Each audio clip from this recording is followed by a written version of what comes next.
Muito bem, vamos dar início então ao nosso encontro de estudos para a apostila História do Espiritismo no Brasil.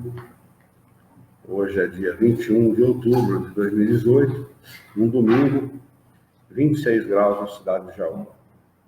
Nós estamos transmitindo o nosso encontro de estudos diretamente da Associação Jauense de Estudos Espíritas, localizada na cidade de Jaú, estado de São Paulo, Brasil. Estão conosco pela internet a Lu Herrera, a Juliana Ortigosa e a Adriana Araújo. Sejam todos bem-vindos. E nós vamos estudar, vamos entrar nas considerações preliminares. Todos a bordo? Então vamos lá. Considerações preliminares. Antes de entrarmos no âmago do assunto, depois de havermos refletido demoradamente e de termos consultado os visíveis e os invisíveis, vamos estender algumas considerações preliminares com o propósito de lançar mais luz sobre os 4 evangelhos e os mandamentos explicados em Espírito e Verdade e de tornar mais perceptível o extraordinário alcance de uns e outros. O acordo íntimo dessas considerações com a ciência moderna é de modo a chamar a atenção do verdadeiro investigador. Obedecendo a esse intuito, insistimos com os nossos leitores para bem lhes provarmos a importância do que vai ser exposto. De suas meditações sobre as pesquisas e os trabalhos de venerados sábios, lhe advirá a prova de que havemos procurado pacientemente e resolutamente a verdade, sem ideias preconcebidas, e que a solução do problema mais importante dos tempos que correm não é o resultado de um exame a priori, mas de sérios e minuciosos estudos.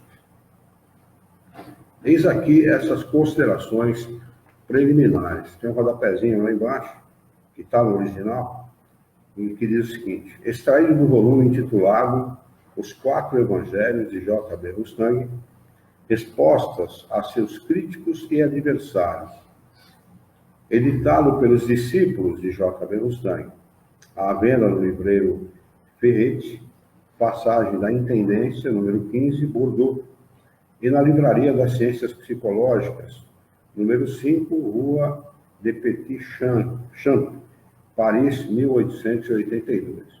Na realidade, esta introdução aqui, esta consideração preliminar, segundo o que está no original, pois fora escrita pelos seguidores, pelos discípulos de J.B. Mustang, mas na minha concepção, isso aqui foi escrito pelo próprio J.B. Mustang, e quando ele fala em críticos e adversários, não são críticos, mas crítico, e o que ele considera adversário, que é o próprio Kardec. Um crítico só, pelo que a gente conhece, e um que ele considera adversário, mas que não era, ele tomou por pessoal a crítica de Kardec, então chamou de adversário. Ele diz assim: Deus provê a educação de todas as humanidades, quaisquer que sejam os graus e a ordem a que pertençam. Prepostos à consecução desse objetivo, tem ele uma multidão de enviados secundários, de precursores de profetas. Por vezes faz baixar um enviado primário, um Messias, tirado das regiões de Aven. Tem um rodapé de número 2 explicando o que é Aven. Aven é um gênero primitivo do idioma gálico do país de Gal, Grã-Bretanha. O espírito verdadeiro e puro se eleva no Aven, de degrau em degrau, e chegado que seja ao sumo da hominalidade espiritual, torna-se Aven, e não pode retrogradar. Conquista assim o desenvolvimento particular da perfeição, o tipo do seu gênero primitivo, e passa para a classe dos homens divinos. tal modo de ascensão para o espírito, conforme aos ensinos da grande doutrina druídica de nossos pais, os gauleses. Mas quero chamar a atenção para a afirmação dele de que, de vez em quando, Deus faz baixar, o que significa que vem de onde? Do céu. Né? Teoria católica. Para tantos os globos materiais como para os globos espirituais. Eu grifei globos espirituais porque ele está considerando aqui que existam globos especificamente para a morada dos espíritos, quando os espíritos superiores ensinam que não há nenhum local, nenhuma localidade, nenhum lugar circunscrito para a morada de espíritos. Né? A Pesane, falando desses homens divinos, expende os seguintes importantes conceitos, abre aspas. Pode-se multiplicar a um Messias pode-se aplicar a um Messias a palavra profunda de São João Evangelista, abre aspas, entre parênteses, imprópria venite e sia eu non recepturo, e que significa ele veio para a sua casa, mas os seus não o receberam. Fecha parênteses. Se o mundo material em que ele brilha está pouco adiantado, quando o Messias sobe mais alto, todos, em geral, o acolhem e escutam, o que é bom presságio para o futuro de uma humanidade. Mas, mais alto ainda, todos o recebem, puncti receptium, o que é sinal de um mundo espiritualmente adiantado. Abre aspas. O Messias, nos mundos materiais, encarna pelo espírito, nos mundos espirituais, pelo Aven, o gênio primitivo. Quanto ao que seja simplesmente a encarnação pelo espírito, totalmente negada pelos homens da nossa pobre terra, nada podemos dizer, visto não convir que se lhes diga senão o que lhes é útil e o que podem compreender. Não lance pérolas aos porcos, é preceito do Cristo. Na revelação da revelação, os espíritos julgaram conveniente explicar aos homens da nossa época o que é encarnação pelo espírito, servindo as descobertas científicas atuais de base a razões que os empolguem, razões que militam plenamente em favor da teoria exposta pelos espíritos superiores ao autor dos 4 evangelhos, explicados em espírito e verdade. Elas estabelecem o fato importante de que, antes que conhecêssemos as belas experiências dos sábios, proclamados príncipes da ciência pela grei acadêmica da Terra, um homem recebia já, em 1861, as revelações cujo alcance havia de ser consagrado pelas descobertas dos nossos físicos, dos nossos eletricistas, dos nossos químicos, dos nossos astrônomos, descobertas sempre corroboradas pela rigorosa verificação por pesquisas e investigações contínuas. Filósofos tais como Pecquel, Jean Renaud, C.H. Fleuriette, A. Pesane, etc., que entreviram essa grandiosa e soberana verdade, dela não teriam ousado falar senão depois de obedecerem um critério material, pela experiência e com auxílio de médiuns sujeitos a todas as fiscalizações.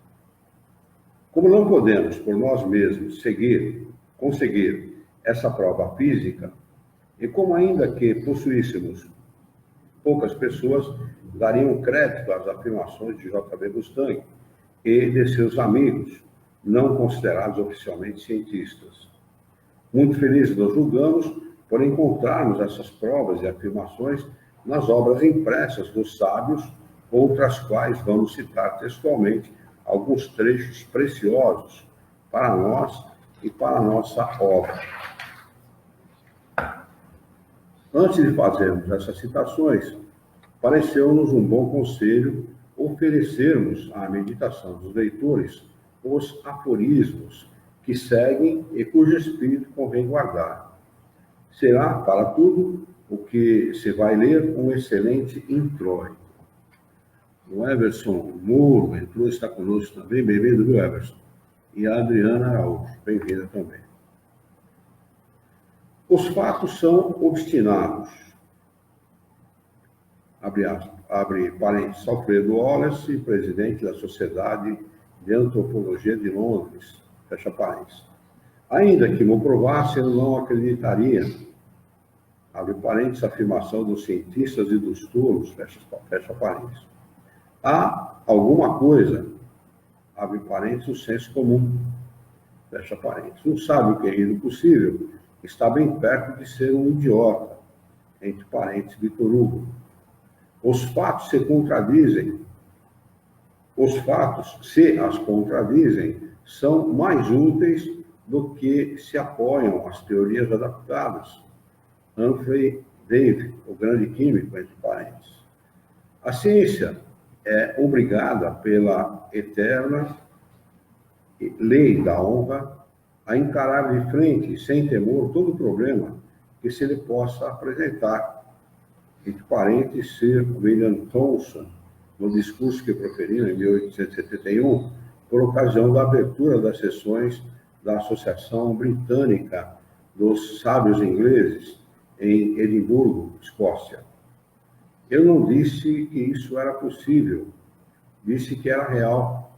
Entre parênteses, William Crookes, nas pesquisas sobre o espiritualismo, volume em que afirma suas convicções com consciência, sobretudo com sinceridade.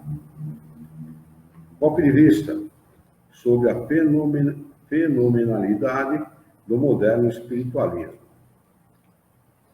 Agora ele vai dar aqui, vai fazer as considerações para tentar associar essas considerações à afirmação do Mustang sobre o corpo espiritual de Jesus. Foi a peroração que ele fez aqui atrás, né? Falou, para chegar nisso aqui, para tentar usar as experiências de William Crookes e corroborar a afirmação de Mustang. Então, ele diz assim, a Sociedade Dialética de Londres, sob a presidência de Sir John Lubbock, sob a vice-presidência do eminente fisiologista Henry Lewis e de um dos mais sábios professores da Inglaterra, Huxley, decidiu em sessão de 6 de janeiro de 1869 que fosse nomeada uma comissão composta de magistrados, de pastores, de letrados, de cientistas, ao todo 33 membros ativos, para estudar os fenômenos do moderno espiritualismo e pulverizar, por meio da investigação e para sempre, os inexistentes fatos espíritas. Tudo isso que ele vai colocar aqui é verdadeiro, porque isso faz parte daquele trabalho que fez o William Crookes em relação a provar o fenômeno espírita ou não. É verdadeiro, isso aqui é verdadeiro. Tá? Só que ele tenta fazer essa associação e... Falando aqui, agora, nesse momento? Ele está reproduzindo as experiências de William Crookes. Aqui, segundo foi colocado atrás, são seguidores, os discípulos de J.B. Mustang. Mas, na minha opinião pessoal, é nada. É o próprio J.B. Mustang que escreveu isso aqui. Na minha opinião, é ele. Né? O Guilherme Ribeiro colocou na introdução essa crítica de Mustang a Kardec inadvertidamente, porque depois eles vêm e retiram. Nas edições modernas não existe mais isso aqui. Isso aqui é uma coisa que aconteceu, que foi colocada na primeira edição, de 1920, e eu consegui, que eu mostrei para você também, né? Eu consegui o original, onde existem essas críticas. Aí a FEB tirou essas críticas. A FEB tirou dela, sacou a burrada que fez, né? Acabou tirando essas críticas. Claro, evidente. Ou então ela mudava o nome, né? De Federação Espírita Brasileira para Federação alguma coisa, menos espírita. Muito bem. Então, o objetivo desses 30 e poucos sábios aqui era de desmentir o fenômeno espírita, que já chamam de fatos inexistentes, né? Fatos espíritas inexistentes. Ao cabo de 18 meses, 1 ano e meio, de continuados estudos, essa comissão apresentou um relatório que concluía favoravelmente ao espiritismo. Entre outros fenômenos, citava estes, abre aspas, aparições de mãos, de formas não pertencentes a ser humano algum, e que pela ação e pelo movimento pareciam vivas. Essas mãos foram algumas vezes tocadas e até seguidas pelos assistentes convictos, consequentemente, de que não eram resultado de uma impostura ou de uma ilusão, e etc. Eles relatam outras coisas, fecha aspas. Alfred Russel Wallace, o grande naturalista inglês, êmulo, que significa imitador, concorrente, de Darwin, era um dos membros da célebre comissão de investigação. Vencido pela evidência, fez na obra que publicou com o título de Milagres do Moderno Espiritualismo, está em inglês aqui, mas significa isso, uma desassombrada profissão de fé. Na Inglaterra, apaixonou sobremodo os espíritos. Firmava essa obra, de sábio consciencioso, um nome venerado pelo mundo inteiro. Alfred Russel Wallace citava essas palavras do professor Augusto de Morgan, presidente da Sociedade de Matemática de Londres, secretário da Real Sociedade Astronômica. Abre aspas, os espiritualistas, sem dúvida alguma, estão na trilha que conduz ao adiantamento das ciências físicas. O que se lhes opõe são os representantes que têm sido empecilho a todo o progresso. O mesmo autor ainda insere integralmente na sua obra a carta que C.F.W. Farley, o inventor do condensador elétrico, da telegrafia submarina, engenheiro-chefe das companhias de telégrafo internacional e transatlântico, fecha parênteses, dirigiu ao célebre professor Tyndall, na qual declara que, em pleno dia, depois de mentalmente haver formulado esse desejo, foi tocado em todas as partes do corpo. Afirma também que esses fatos são semelhantes aos que a história registra como estudado por espíritos audazes, criteriosos e clarividentes, que se colocam muito acima dos prejuízos do século em que viviam e cujo trabalho tomaram proporções que, sob vários aspectos, ultrapassavam de muito os nossos atuais conhecimentos, entre aspas. Posteriormente a essa carta, e malgrado ao seu conteúdo, C.F. Farley foi nomeado membro da Academia Real de Londres. Em França, o teriam achincalhado. As academias das ciências teria recusado admiti-lo como um de seus membros efetivos. Na profissão de fé da qual citaremos um fragmento incerto nos Milagres do Moderno Espiritualismo, R. Wallace disse, entre aspas, os fatos me convenceram e aceitá-los como fatos muito antes de me ser possível admitir-lhes a explicação espiritualista. Esse curioso livro confirma cientificamente as encarnações espirituais de seres vivos em presença de muitos investigadores prevenidos, mas que pouco a pouco se tornaram, graças a tais fenômenos, crentes resolutos. Olha que interessante, ele chama aqui a materialização dos espíritos de encarnações espirituais. É tendencioso o texto. Não existem encarnações espirituais, o que existe é a materialização do espírito, apenas isso. Então é tendencioso, eles colocam da maneira que eles querem, que é para dar foro de verdade à afirmação. M. Oxon, distinto professor da Faculdade de Oxford, após 5 anos de experiências contínuas, declara haver, exterior ao corpo humano, uma força, uma inteligência reguladora que produz todos os fenômenos espíritas, entre outros o da psicografia, sem o auxílio da pena ou do lápis. Numa folha de papel em branco, encerrada, depositada em lugar visível para todos os assistentes e que fica inteiramente escrita, Porque é escrita direta. Kardec trata o livro dos médios. Esses fatos são obtidos em pleno dia, ouvindo-se o ruído do lápis. Semelhante psicografia foi conseguida em lousas trazidas e marcadas por ele, percebendo-se igualmente o ruído do lápis que escrevia, estando as lousas cuidadosamente unidas e diante das testemunhas todos os homens de ciência. Abre aspas. Essa força governada por uma inteligência distinta da dos assistentes, diz ele, manifesta a sua ação sem recorrer a nenhum dos métodos conhecidos para escrever, e etc. Fecha aspas. Convidamos os nossos irmãos a lerem a obra Psicografia, do professor Oxon. Os fatos que ele cita são confirmados por C. Agente Cox, jurisconsultor, filósofo e escritor, e por A.R. Wallace, seu amigo. E aqui tem um rodapé de número 1, que diz: esses fatos mediúnicos, comprovados pelos homens mais sábios e inteligentes da Grã-Bretanha, denotam um acontecimento e um advento que os espíritas da escola de Allan Kardec não apreciaram devidamente.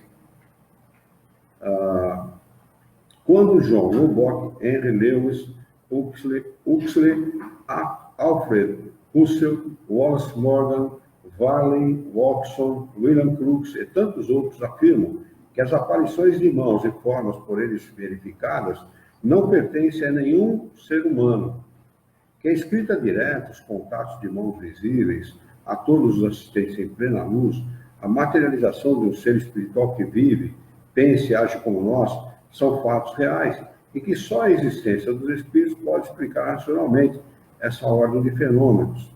Nada mais nos resta que não seja render-nos e meditar. Agradeço ao Eterno o haver permitido que essas manifestações brilhantes da vida dele em túmulo se produzissem e fossem comprovadas por materialistas e positivistas. Declarar que tais manifestações são inúteis é falar como uma criança que não raciocina e um indício de decrepitude intelectual. Kardec de Gaga. Esse registro parece que tem tanto valor quanto o de que fazem patronos os espíritas. Os fatos de contatos de mãos e de corpos animados provam que os espíritas podem constituir para si um corpo material visível, composto de organismos completos, semelhantes aos nossos, conjunto este que aparece e desaparece, se forma e decompõe à vontade dos mesmos espíritos. Essa é uma verdade extremamente importante. Nos 4 evangelhos de Mustang, os espíritos revelam, afirmam e explicam essa verdade.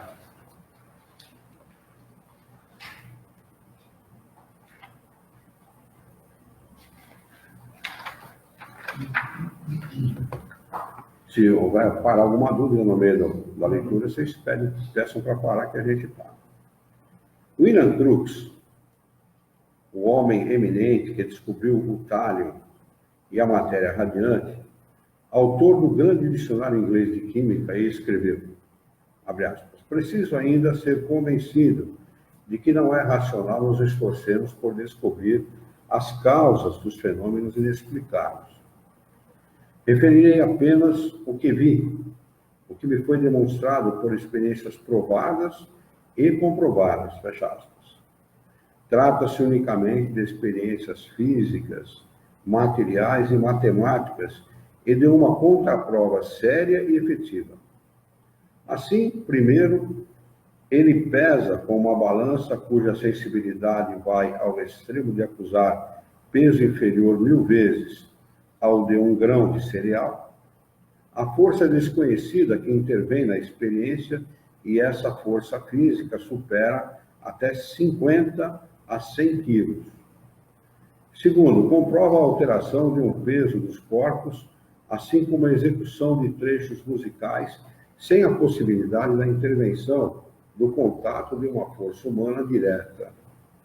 Terceiro, movimento de corpos pesados, com ou sem contato.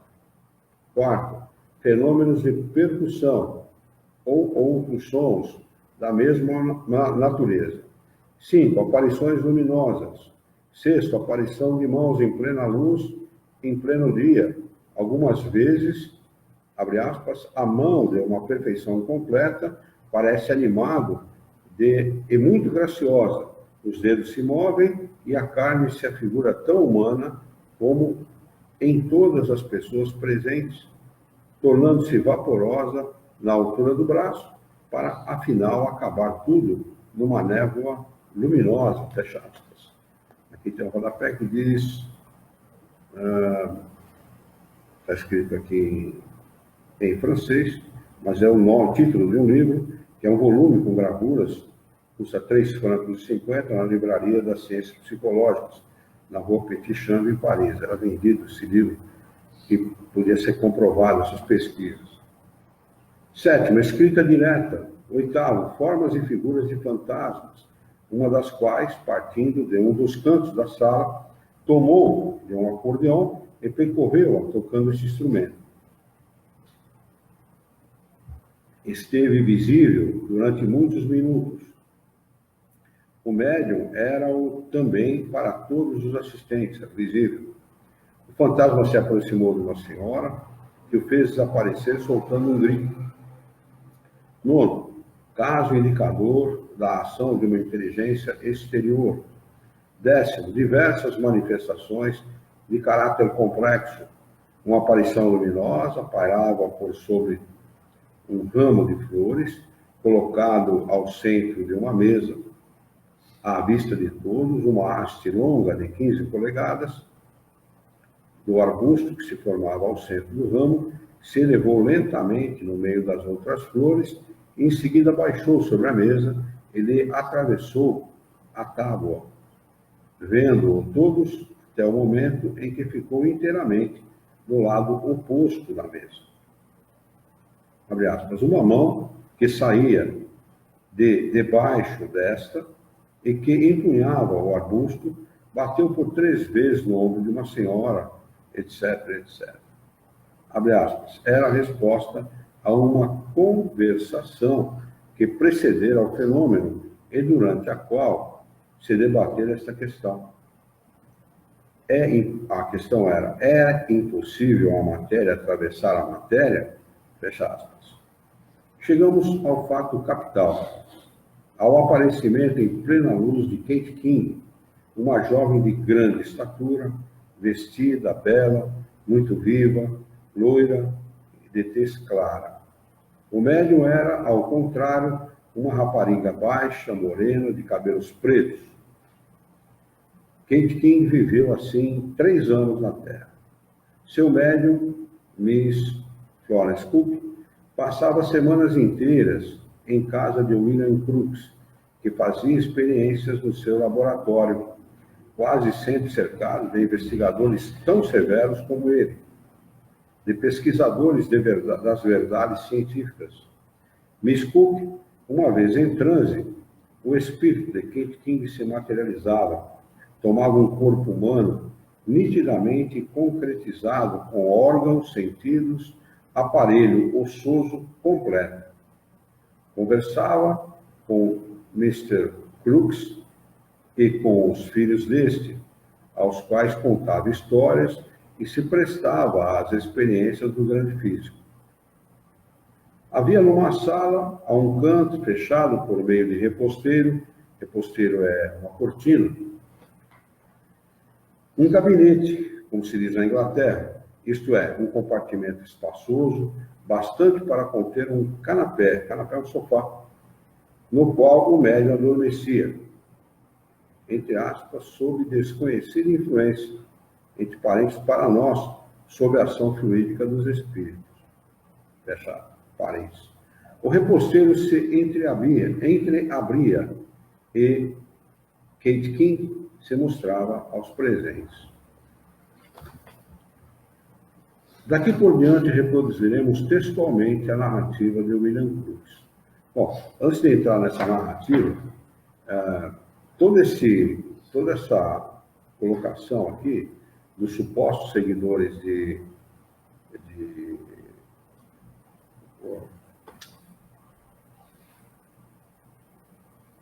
Mustang nada mais é do que uma tentativa de justificar o corpo fluídico de Jesus.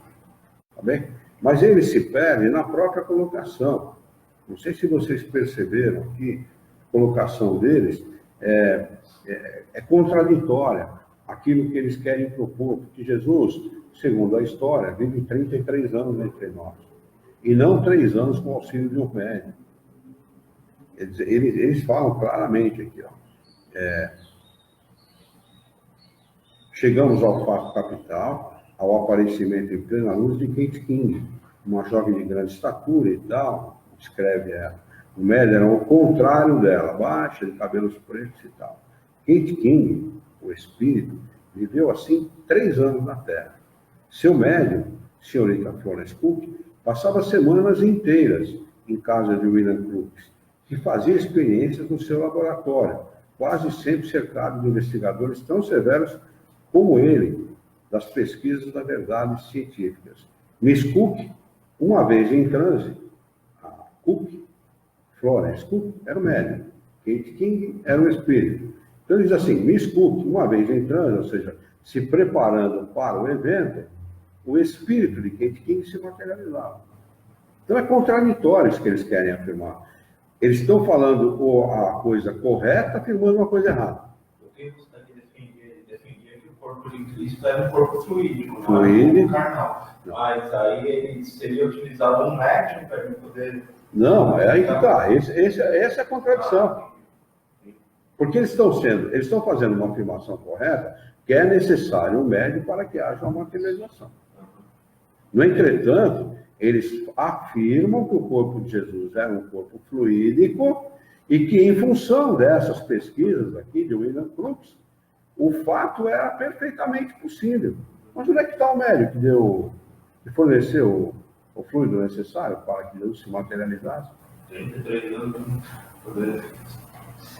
Eles falam a coisa certa. Enquanto ela entrava em transe, ou seja, quando ela ficava mediunizada, né, o espírito se materializava. É assim que acontece mesmo, está correto. Mas isso jamais justificaria o aparecimento de Jesus como eles querem fazer crer. Uma materialização contínua. Jesus seria uma materialização. Não uma materialização apenas contínua, porque ele diz que Jesus, quando era criança, ele sumia, ninguém percebia, né? Mesmo quando ele era adulto, de vez em quando ele sumia, tá? Entendeu? Ninguém percebia. Então eles querem fazer crer que, de alguma maneira, o corpo de Jesus era fluídico e que, pelas mesmas razões expostas por William Crookes, pela experiência de William Crookes, era possível esse acontecimento. E esses estudos doados por ele mesmo. Hã? Esses estudos doados por ele mesmo. Ninguém explica. Ele não explica. Ele toma aqui, ó. Lembra-se que nessa introdução aqui dos seguidores, quando eles falam do golpe de vista sobre a fenomenalidade do moderno espiritualismo, diz assim: nós não somos cientistas, mas graças aos cientistas que fizeram pesquisas, nós podemos provar a nossa teoria. Entendeu? Então eles querem tomar a pesquisa de William Crookes e de outros como prova da afirmação dos espíritos nos 4 evangelhos de Mustang. Querem forçar essa situação. E uma coisa não tem absolutamente nada a ver com outra.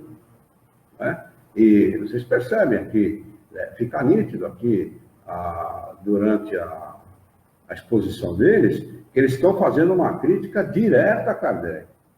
Chamando Kardec de gagá, de senil. A Gênesis foi lançada em que ano? 68, se não me falha. 68. Então, aí o Kardec já contrapunha tudo que ele tinha lançado nos 4 evangelhos, né? Afirmando que o corpo de Jesus era um corpo Mas carnal. desde o começo. Kardec vai ter aqui uma matéria da Revista Espírita, e você vai ver o que Kardec vai falar. Kardec é um cara sempre muito sutil, muito urbano, muito educado.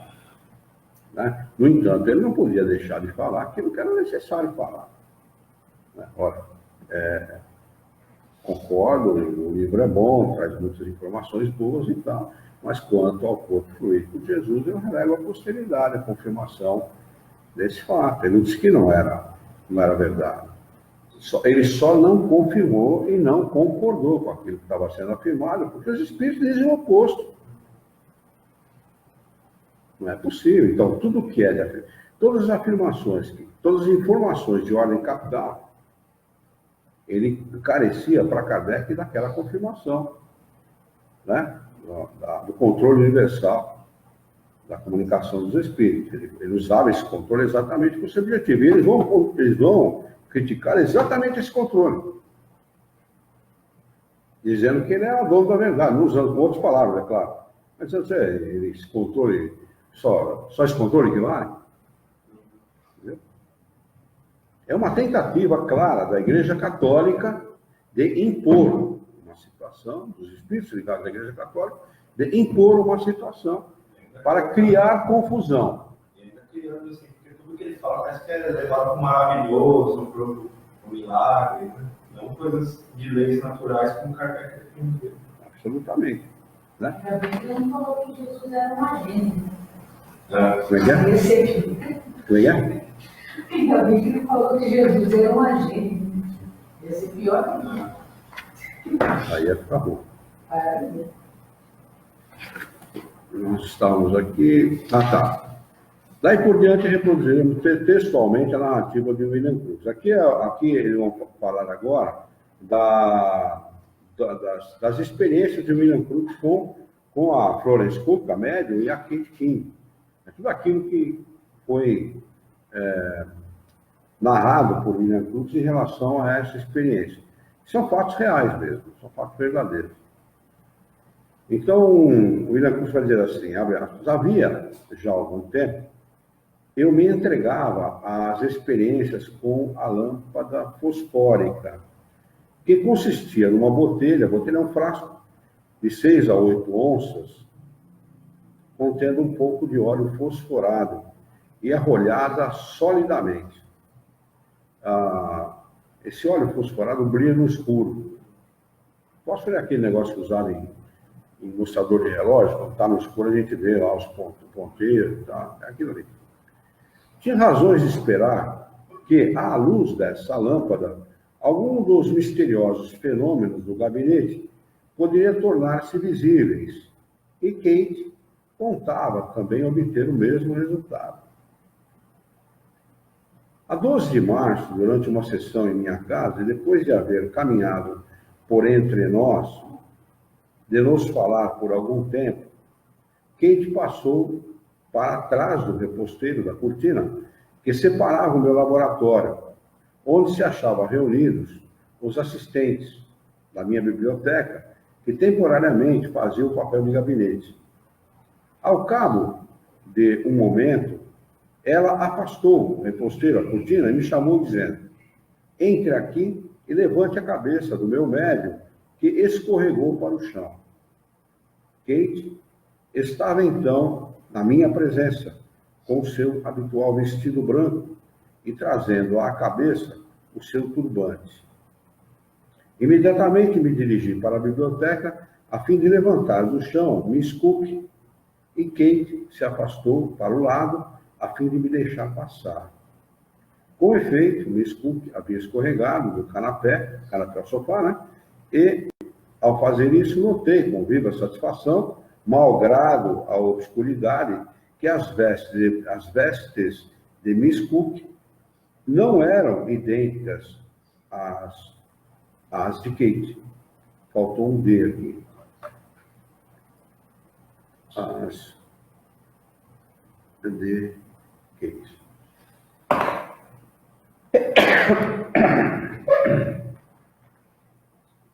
Então a gente percebe aqui que é uma experiência rigorosamente científica. O cara está fazendo o teste, não interessa se quem está se mostrando é um espírito ou não, ele quer fazer o teste na sua integralidade. É saber se não é a médium que está se fingindo de espírito. Então, se as vestes são diferentes, não pode ser a mesma. Se uma está deitada, com a cabeça caída fora do sofá, e a outra está falando com ele do lado, e as vestes são diferentes, consequentemente não são a mesma pessoa, né? Embora pareçam serem pessoas humanas, uma está diferente da outra, não é a mesma que a outra. São duas pessoas diferentes. Se é espírito ou não, ele ainda vai tratar de provar isso.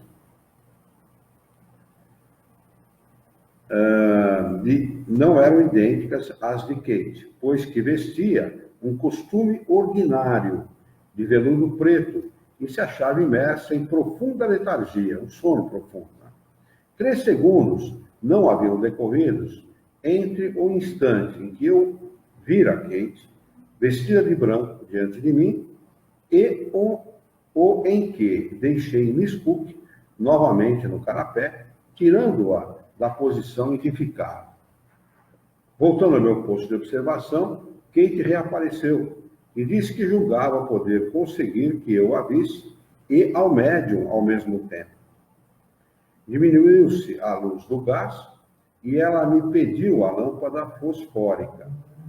Depois de haver mostrado, por alguns segundos, a claridade dessa lâmpada, entregou-uma, dizendo: agora entre e venha ver o meu médium. Acompanhei-a à biblioteca e, à luz da lâmpada, vi Miss Cook repousando no sofá, exatamente como eu a deixara. Olhei em torno de mim, procurando Kate, porém esta desaparecera. Chamei-a, mas ninguém me respondeu. E ocupei o meu lugar e Kate logo apareceu e me declarou que estivera durante todo o tempo de pé junto de Miss Cook.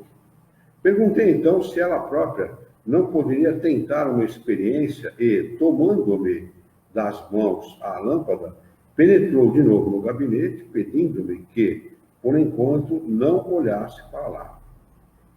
Passado alguns minutos, restituiu-me a lâmpada, dizendo-me que nada pudera conseguir, que esgotara todo o fluido do médium. Isso aqui é mais uma contradição. Eles estão se enforcando na própria forca, porque se você esgota todo o fluido no médium e não pode promover um determinado fenômeno, como é que você vai querer que Jesus aparecesse por 33 anos sem a necessidade de um médium que estivesse por perto dele o tempo inteiro, fornecendo esse material fluido para que ele pudesse aparecer? Impossível, não tem como. É um fenômeno que não se sustenta por si só. Como a questão das colônias espirituais. Como é que você vai manter uma colônia erguida se você não tem gente pensando o tempo inteiro naquilo? Porque as coisas só se formam pela determinação do espírito, do pensamento do espírito, da força criadora do pensamento. Você precisava ter quantos espíritos ali pensando o tempo inteiro para manter aquela construção em pé? E com que objetivo? São coisas que não se sustentam. Basta analisar as características do fenômeno para você ver que são coisas insustentáveis. Não é? Mas que, doutra feita, renovaria a experiência. Meu filho mais velho, um rapaz de 14 anos, assentado defronte de mim, numa posição de onde eu podia observar o que se passava através do reposteiro, me referiu que vira distintamente a lâmpada, como que flutuando no espaço por cima de Miss Cook e iluminando-a no sofá, onde se achava deitada, mas que não lograra divulgar quem segurava a lâmpada. Ele conseguia ver a lâmpada em cima da média, mas não conseguiu ver quem segurava a lâmpada. Né? O que prova que o espírito estava conseguindo fazer um fenômeno parcial, ou seja, segurar a lâmpada é um fenômeno. Só fazendo transporte. Ele estava segurando, ela estava envolvendo a lâmpada, segurando é uma força de expressão, né? É uma forma de se expressar. Ela estava envolvendo fluidicamente a lâmpada, ela tinha material para envolver a lâmpada, mas não tinha material para se materializar. Então havia falta de material para fazer o fenômeno todo, promover o fenômeno todo. E o fenômeno só é possível na combinação de fluidos, né? Sim. O médium, Mais o fluido ambiente, mais o fluido do espírito. É a combinação de 3 coisas. E quem faz essa combinação é o espírito, não é o médium. O médium apenas doa o que a gente chama de ectoplasma, que nada mais é que o fluido vital. Tentando esse tipo de pensamento em relação a Jesus tendo um corpo político, esse tipo de pensamento se colocaria nas colônias espirituais, afirmando também que existem possibilidades de elas se sustentarem por si só. É isso? Seria aí. O princípio seria o mesmo. O princípio seria o mesmo. É possível e desnecessário. Tem sentido. Exatamente. Mas aqui, nessa época aqui, o objetivo da igreja era confirmar tudo aquilo, os milagres e tudo aquilo, todas as palavras de Jesus que deu origem para os dogmas. Entendeu? Inclusive o próprio batismo. Esse era o objetivo. Quer dizer, a igreja não perderia a supremacia, manteria os dogmas, né? E não perderia a sua supremacia como religião dominadora da Europa, da própria América. Impressionante como até espíritos envolvidos nisso para sustentar uma religião aqui que para eles, assim, apesar de terem seguido na Terra, né? Não, mas eles têm interesse, os desencarnados, eles têm interesse, porque é um círculo vicioso. Desencarna católico, sustenta a religião do ponto de vista espiritual, reencarna católico. Você não precisa trabalhar, você tem prestígio político, social e econômico, não tem necessidade de fazer absolutamente nada, apenas sustentar a máquina. Você está falando dos pais. Dos pais, das pessoas ligadas à instituição. Porque os católicos em si são pessoas boas, a gente sabe disso. A gente vai visitar o pessoal lá no Asilo São Vicente, uma vez por mês. O trabalho lá é um trabalho invejável. É um trabalho bonito. Então, os católicos são, sim, pessoas boas, pessoas que pretendem promover o bem, etc. Mas a instituição é perniciosa. E por que eles querem manter a instituição? Porque a instituição manda no mundo. E manda materialmente. Esse é o ponto. O objetivo da religião é melhorar o homem, não é o poder temporal, poder econômico, poder político, etc. Ou pelo menos não deveria ser. Não é? E, no entanto, o que eles querem manter aqui é isso. Você vê, Kardec lança o Livro dos Espíritos em 1857, 61 já começa a revanche. 5 anos aí, né? Mais ou menos 5 anos. Já começa a providenciar alguma coisa para criar problema, para criar confusão no meio. Olha o que está nós estamos fazendo um estudo aqui, né? Exatamente para desfazer essa confusão criada por esses 4 evangelhos do Mustang, que na Europa ninguém dá a menor importância. Mas aqui no Brasil, ela se sustentou. Por quê? Porque os espíritos colocaram isso dentro da instituição que era considerada, na época, a maior e a mais importante instituição espírita do Brasil, com o objetivo de criar essa confusão. Fazer com que gente eminente de dentro da instituição espírita colocasse isso como a revelação da revelação, ou seja, aquilo que é mais importante que a própria doutrina espírita. Aí você chega ao extremo de ter um blog no Brasil de espíritas ateus. É possível, não? Um espírita ser ateu, não? Espírita que defende teologia de gênero.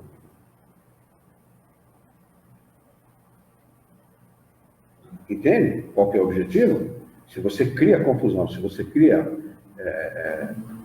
jeito de fazer com que as pessoas desviem a atenção daquilo que os espíritos superiores ensinam, você vai fazendo com que a humanidade se atrase. O atraso moral da humanidade significa poder, sob todos os sentidos, daqueles que mandam. Eles continuam mandando, porque a ignorância é irmã da subserviência.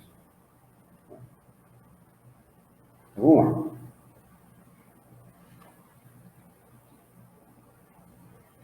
Passo agora à sessão realizada ontem à noite. Jamais Kate se mostrou tão perfeitamente.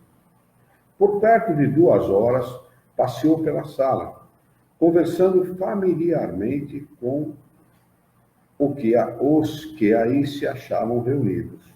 Muitas vezes tomou meu braço, caminhando, e a impressão experimentada por mim de estar ao meu lado uma mulher viva e não uma visitante do outro mundo, tão forte que me assaltou irresistível a tentação de repetir uma recente e curiosa experiência.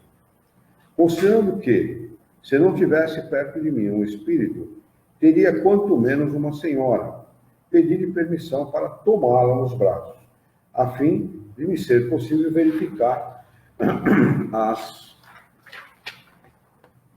interessantes observações que um experimentador ousado recentemente relatara de modo um tanto prolixo. Essa permissão me foi graciosamente concedida e eu dela me utilizei. Guardando todas as conveniências, como faria em tais circunstâncias qualquer homem bem educado, pude assim me certificar que o fantasma, o que ali nenhuma resistência opôs, era um ser tão material como a própria Miss Cook, a médium, Florence Cook, né? Disse então Kate que dessa vez, se julgava capaz de se nos mostrar ao mesmo tempo que Miss Cook. Diminuiu-se a luz do gás e, em seguida, munido de lâmpada fosfórica, penetrei no aposento que servia de gabinete.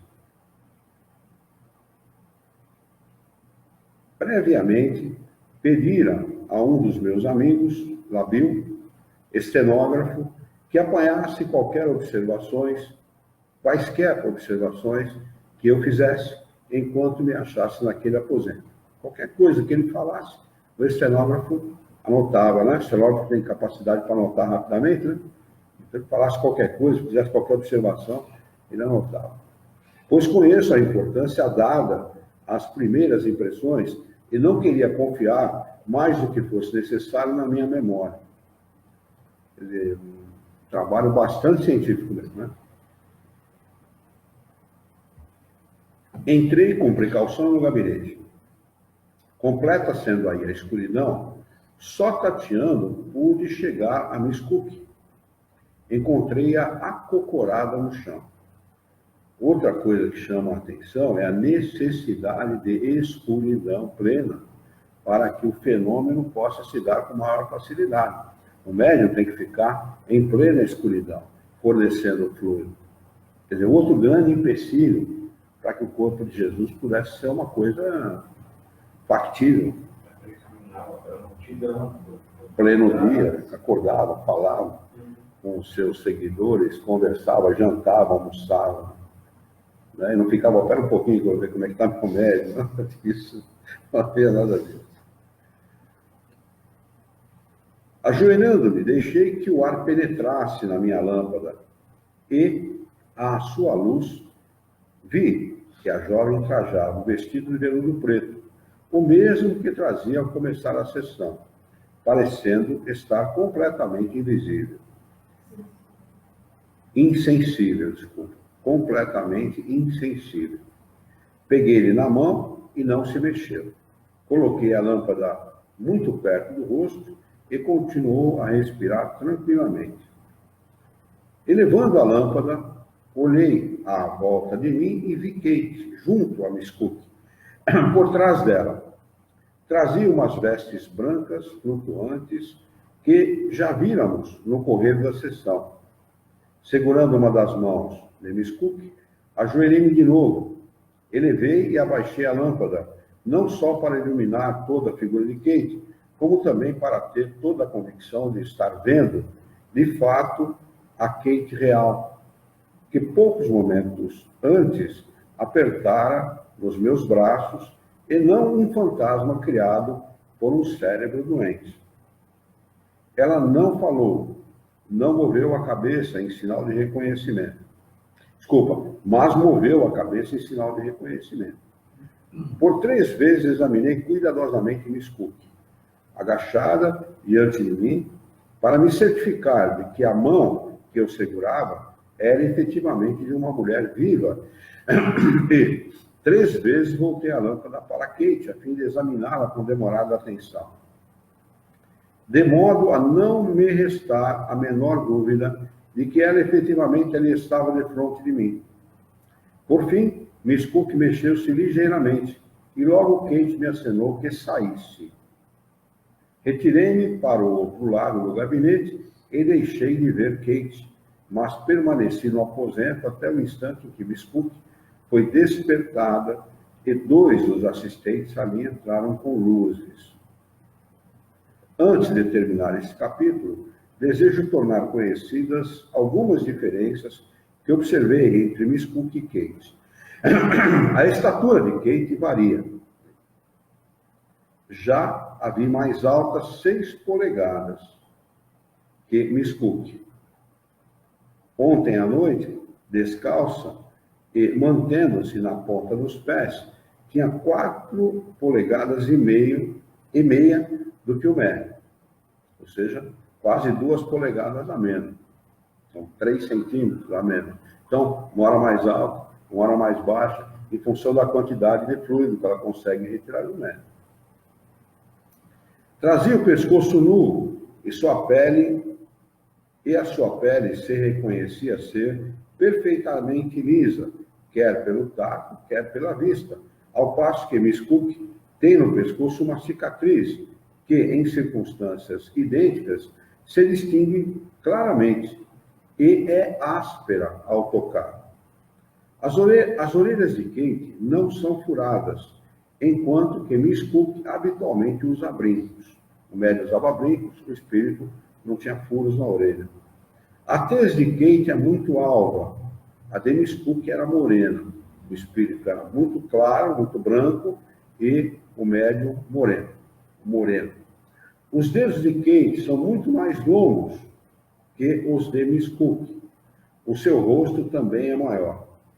Nos ademanes, gestos, trejeitos, de uma e outra, e nos modos de se exprimirem, há igualmente acentuadas diferenças. As suas primeiras aparições, Kate King, que dentro e pouco tomara outro nome, anunciara que não poderia ficar com seu médium por mais de 3 anos, que ao cabo desse tempo lhe daria adeus para sempre. Os 3 anos se completaram quinta-feira, 24 de maio de 1874. William Crookes assistiu à sessão de despedida. Retomemos a sua narrativa. Então, olha que interessante. Eles pegam uma experiência realizada 5 anos, 6 anos depois da morte de Kardec e colocam essa experiência para fazer uma tentativa de confirmação da afirmação de que o corpo de Jesus era um corpo fluídico, sendo que Kardec não poderia, se fosse o caso, rebater isso com uma matéria qualquer na revista Espírita, né? Dizendo que isto aqui era passível de ser comparado com o fenômeno do corpo fluídico de Jesus. E não era. Para quem conhece minimamente mediunidade, minimamente, não precisa conhecer muito, sabe que, e pela própria narrativa do William Crookes, torna impossível, né, essa possibilidade. Então, agora Crookes vai dizer da última vez que a Kate esteve junto com a sua médica. Assim, durante a semana que precedeu a sua partida, Kate realizou sessões em minha casa quase todas as noites, para me dar ensejo de a fotografar à luz artificial. É fácil encontrar na internet esse livro, onde tem essas fotos, né?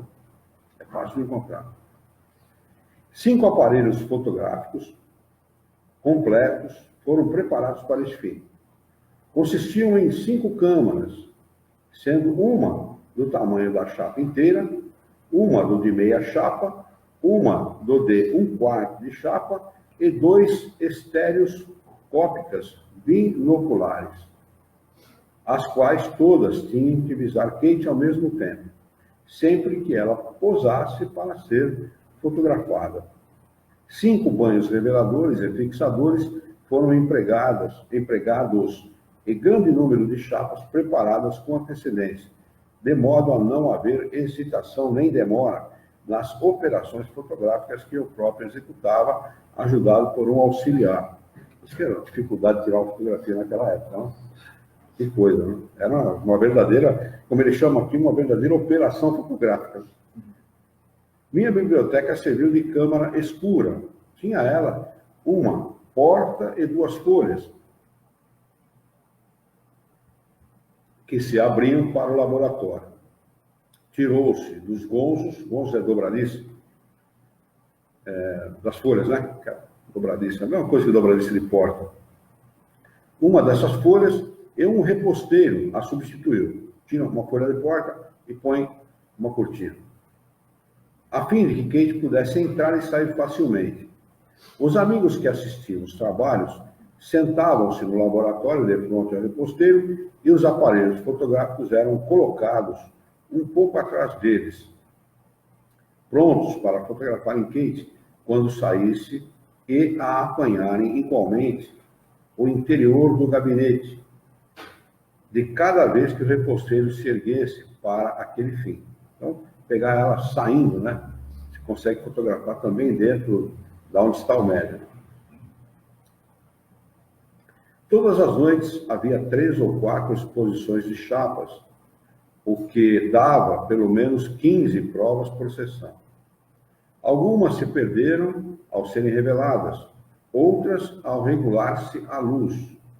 Apesar de tudo, tenho 44 negativos, uns medíocres, outros nem bons nem maus e outros excelentes.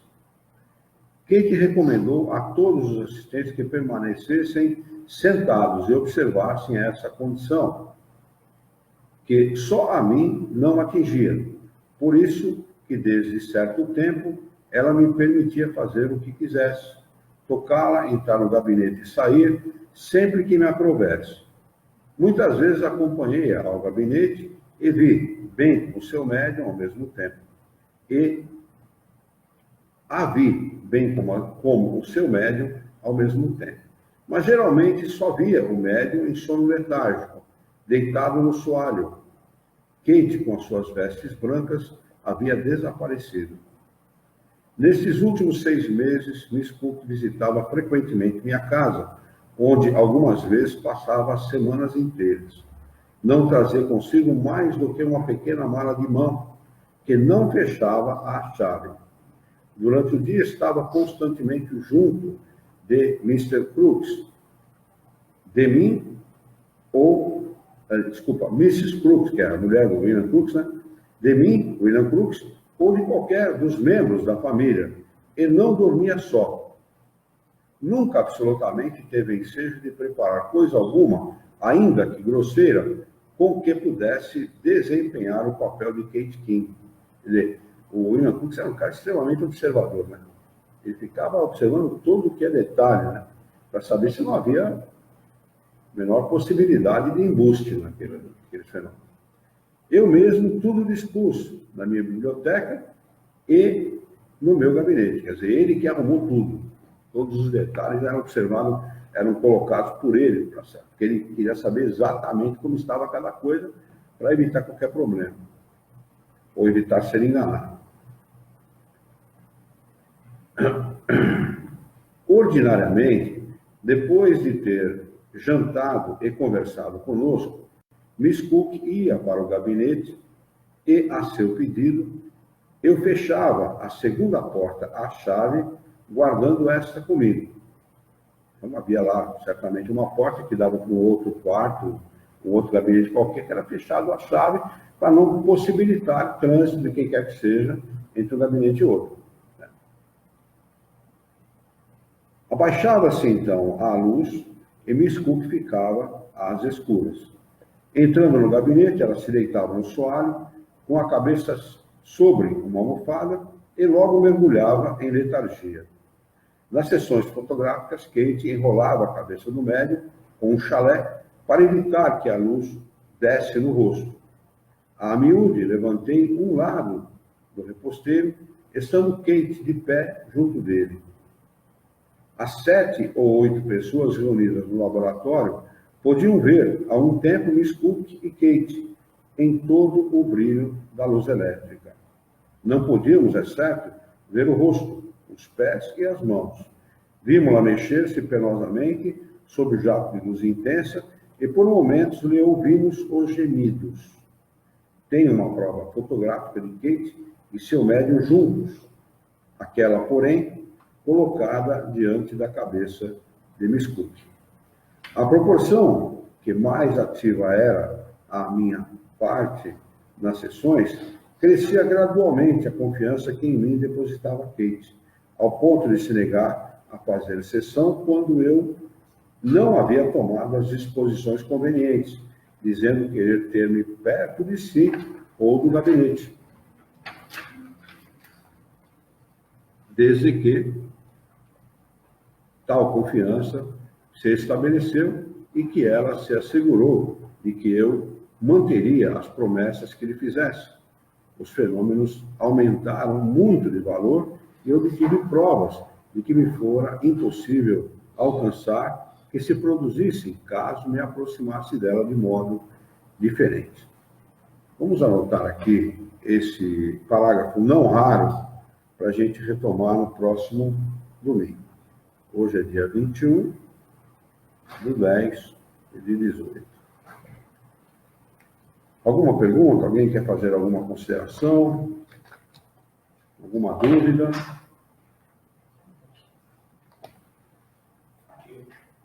Esse livro aqui, doutor, é retirado de algum livro específico de William Crookes? O William Crookes escreve um livro a esse respeito. Eu tive esse livro, passou pelas minhas mãos e foi embora. Eu vou procurar de novo, vou trazer para cá. Vou doar para casa, se essa aqui tem esse livro. Eu não sei se a gente tem, eu não tenho certeza se nós temos aí. Temos aí 1.300 títulos, mais ou menos, eu não sei se tem. Mas é interessante, porque é um livro que vai trazer a experiência dele, né? Ele foi convocado pela Academia Real de Ciências de Londres a provar a inexistência dos fenômenos. Entendeu? Aí ele chega no final e deu a declaração, né? Os fatos são verídicos. Bombardear, né? Nossa, para variar, né? Porque quando ele foi convocado a provar que os fenômenos não existiam, bom, agora a gente destrói o espiritismo de vez. Agora, porque ele era o cara mais, assim, de todos, o mais confiável para realizar essa experiência, né? E é um cara seríssimo, né? Então, ele realizou a experiência e falou, não posso negar. O cientista não pode negar o fruto da sua própria experiência. Ele comprovou, junto com 7 ou 8, ele mesmo declara, né? 7 ou 8 escolhidos ali entre os seus pares para poder fazer a experiência. Não dá para negar. Aí vai lá e faz essa declaração, não. Foi a maneira mesmo. Mas será que agora assim não tem mais? Quase não vê assim reuniões desse tipo de materialização, tudo do tipo, assim, cada espírito.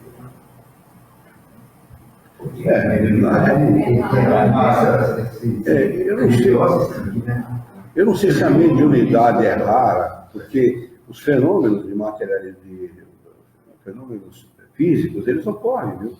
Diariamente com a gente. Eles ocorrem, barulho que a gente não sabe de onde vem, chamado, quando aquela hora me falou, você me chamou, não chamei nada. E ocorre perfeitamente chamar e tal. Os espíritos promovem esse tipo de fenômeno. E eles sabem onde arrecadar, onde conseguir esse material para promover esse fenômeno. Eles sabem onde. Né? Então, os médiuns existem.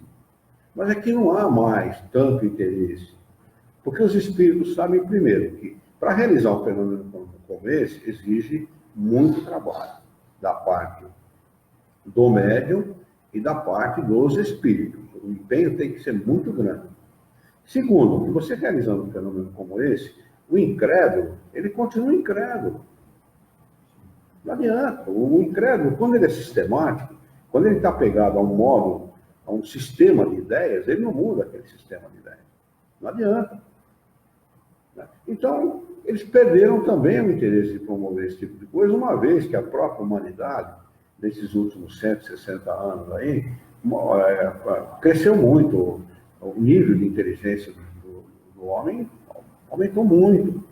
Né? Porque a própria tecnologia, né, facilidade de comunicação, tudo isso fomenta a inteligência, fomenta o aumento da inteligência, a melhora da inteligência. Então é mais fácil atingir o homem pela inteligência.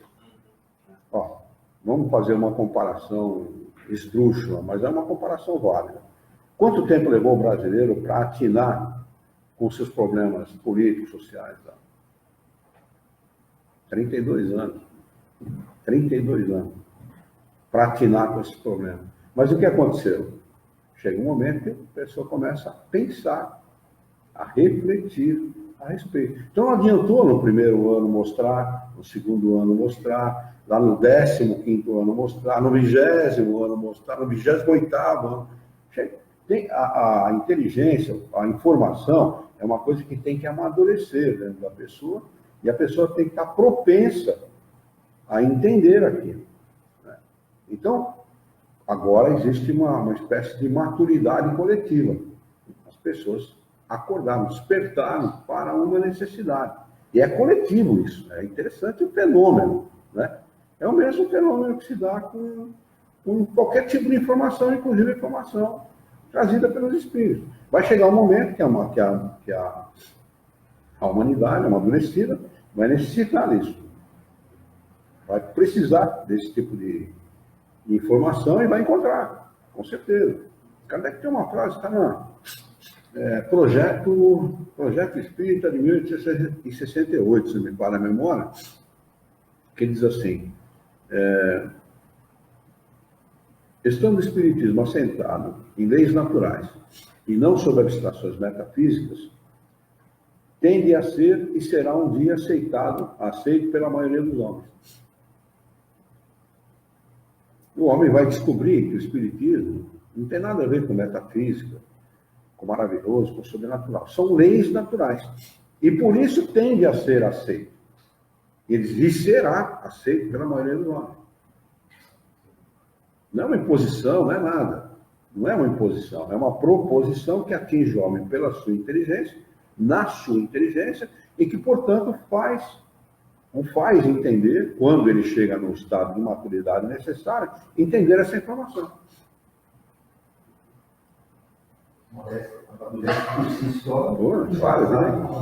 A própria inteligência traz isso. A própria inteligência traz discernimento. Discernimento é uma coisa que precisa do desenvolvimento da inteligência. Por isso que é mais importante o desenvolvimento da inteligência do que o desenvolvimento da moral. Porque se desenvolve a inteligência, alcança o discernimento e pelo discernimento ele entende a necessidade da moralidade. Porque ele passa a entender o que é bom e o que não é, do que não é. Ele faz o discernimento, ele é capaz de discernir entre o bom e o mal. Sem esse discernimento, como é que ele vai definir? Então precisa do desenvolvimento intelectual antes do desenvolvimento moral. Né? E o que isso traz como qualidade para o espírito é a sabedoria. Ele passa a aplicar com justeza o conhecimento. Com qualidade, ele passa a aplicar com qualidade esse conhecimento. Por isso que o processo é um processo longo. Não adianta querer que aconteça para ontem, porque não vai acontecer mesmo. É um processo demorado. Essas palavras que você indica, é dele próprio ou ele intuído, sei lá, não sei se é o inspirado, falou isso, por exemplo, não se detém a marcha, né, da evolução. Não. Kardec, se você pegar Kardec no Livro dos Espíritos e pegar Kardec lá na Gênesis, são dois casos diferentes. Um que estava iniciando no conhecimento da doutrina e o outro maduro pra caramba na frente.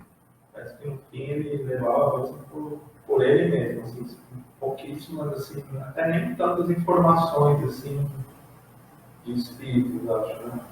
Ele tinha muita cultura, né? Sim. Ele era um pedagogo, era professor, tinha muita cultura, estudou com aquele que hoje é considerado o pai da pedagogia moderna, né? Pestalozzi é considerado hoje o pai da pedagogia moderna. Imagina o significado de estudar com um cara desse na época. Né? Ele estudou com o cara. E ele foi discípulo, um dos melhores discípulos de Pestalozzi. Né? Portanto, era um cara que tinha um conhecimento profundo das coisas. Falava, acho que 4 ou 5 idiomas. Traduzia do alemão para o francês, do francês para o alemão, para o inglês e tal. Quer dizer, um cara que tinha uma visão de vida ampla. E outra coisa, segundo o que consta, não sei se é verdade ou não, foi o sacerdote druide em outra encarnação. Ele já vem se preparando, né? Eu tenho para mim, essa opinião pessoal, informação que a gente recebe ao longo de todos esses anos, que Kardec ele faz parte do grupo do Espírito de Verdade. Ele é componente desse grupo. Né? Simplesmente o cara fala, encarna lá, entendeu? E você vai ser a nossa voz encarnada na Terra. Uma missão dessa, né? Hã? Não. E nego diz que não, porque um encarnou, porque se ele falhasse, tinha outro. Que isso? Acho que eu vou dar uma missão dessa para um cara que vai falhar. Não tem sentido. Na minha opinião, não tem sentido. Uma missão dessa tem que ser um cara que vá e que cumpra a missão na íntegra, né? Como fez, por exemplo, Jesus. Talvez Kardec não fosse no mesmo nível espiritual de Jesus, não sei. Talvez não fosse. Tivesse um nível abaixo, sei lá. Mas que ele fazia parte desse grupo, comandado por Jesus, eu não tenho dúvida. Se ele falhasse, né? Qualquer dignidade do espiritismo teria, né? No livro dos Espíritos, não tem uma resposta na questão. Né? Kardec pergunta se ele falhar. Os Espíritos respondem, colocamos, enviamos outros. Né? O senhor lembra disso? Eu não sei qual está no consideramento do lugar. Me veio, me ocorreu essa lembrança. Mas acho que está em Obras Póstumas, se não me engano, quando ele fala da história do espiritismo, da história, como aconteceu no Doutrina Espírita, se não me engano. O fato é o seguinte, os espíritos não podem chegar por causa dessa você é um enviado. Você foi mandado especialmente para cumprir, porque há que se considerar o seguinte, aqui na Terra o cara está sob a influência da matéria, sob a influência da sociedade, dos meios de informação e da própria maneira de se viver aqui na Terra. Então, ele está muito sujeito à vaidade, ele está muito sujeito a determinadas coisas que acontecem aqui entre os encarnados, que não tem nada a ver com os espíritos. Entendeu? Embora Kardec, para um Camille Flammarion, chamar ele do bom senso encarnado, o cara do alcance de um Camille Flammarion, entendeu? Chamar o cara de bom senso encarnado, é porque Kardec era um cara especial mesmo. Hein? E a gente sabe, estudando as obras dele, você percebe que é um cara que, quando vai dar uma resposta para alguém, vai analisar um assunto, formar a sua própria opinião, ele não é um cara precipitado, não é um cara afoito, não é um cara que tem, assim, um nível de ansiedade grande. Não, pelo contrário. É metódico demais. Não só metódico, como um cara descrente das coisas, embora positivista. Ele é cético. Quer dizer, esse é o próprio cientista, embora sem ser negativista. Ou seja, ele não vai com a ideia pré-concebida fazer a pesquisa. Ele vai com a ideia de quem não acredita, mas vamos analisar, vamos ver. Uma vez provado, eu aceito. Se não conseguir provar, eu não aceito. Entendeu? Porque esse é o próprio cientista, esse é o cara próprio para fazer um trabalho com essa grandeza. E quando ele foi convidado para aquelas sessões das mesas lá, ele foi bem cético mesmo. Cético mesmo. Ficou vendo se tinha truque, examinava a sala, tudo. Ele relata. Vários convites feitos na ele, né? E só aceitou no momento, talvez, que esse não preciso. Ele, com a própria ideia de que existia algo mesmo em matéria ali, ocorrendo de verdade, de fato, né? Ele relata que o primeiro convite foi feito por um cara muito afoito. O primeiro convite foi feito por um cara que era, então, que é muito legal, não sei o que e tal. O segundo já foi feito por um cara mais ponderado, mais assentado nas ideias. Ele falou, não, se o segundo fez esse convite, que alguma coisa tem. Então, como ele era um cara dado a coisas sérias, ele não perdia tempo com baboseira, com coisa frívola, né? Como ele mesmo chama. Não havia razão para aceitar esse convite, porque primeiro falou, olha, além delas girarem e tal, e se erguerem no espaço, elas respondem perguntas também. Porque eles partiram do princípio de que tudo aquilo que estava acontecendo era em função do magnetismo humano. Eles partiram desse princípio. É o magnetismo humano que provoca aquilo. Ele falou, não, é possível. O magnetismo humano curava, né? Os mesmeristas, né, seguidores de Mestre, estudiosos da obra de Mesmer, né? Eles sabiam disso. O Kardec era estudioso dessa obra. Né? Eles sabiam desse pormenor. Mas, pô, daí a responder questão, já tem inteligência. Até que provarem para mim que mesmo tem cérebro, eu não aceito. É análise fria, né, de uma pessoa inteligente, né, e que pensa por si só. Não vai na onda. Né, não vai no vamos ver o que vai acontecer. Não tem essa. O cara não vai perder tempo com brincadeira. Né? Ele era um cara seríssimo. Né? E é isso que deu a qualidade que a obra tem, exatamente em função da qualidade de Kardec. Porque se as respostas são inteligentes, as perguntas muitas vezes são mais inteligentes que as respostas.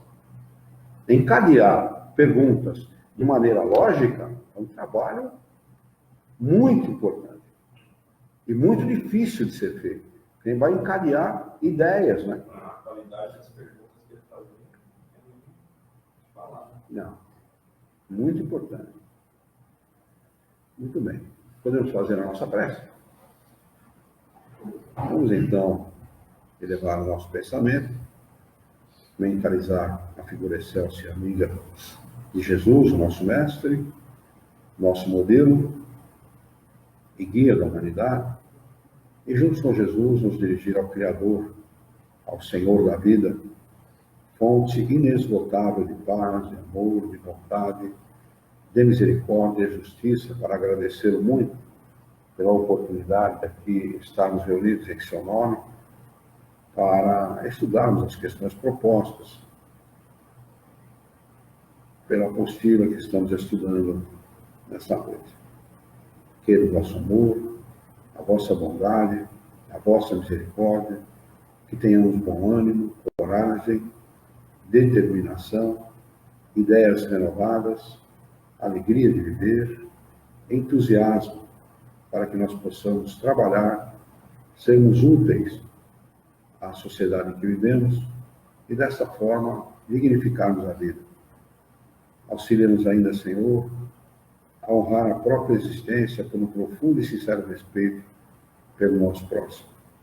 Em teu nome, em nome de Jesus, em nome dos bons espíritos, em nome do nosso diretor espiritual e de toda a sua equipe, nós declaramos encerrado o nosso encontro de estudos dessa noite, e que assim seja.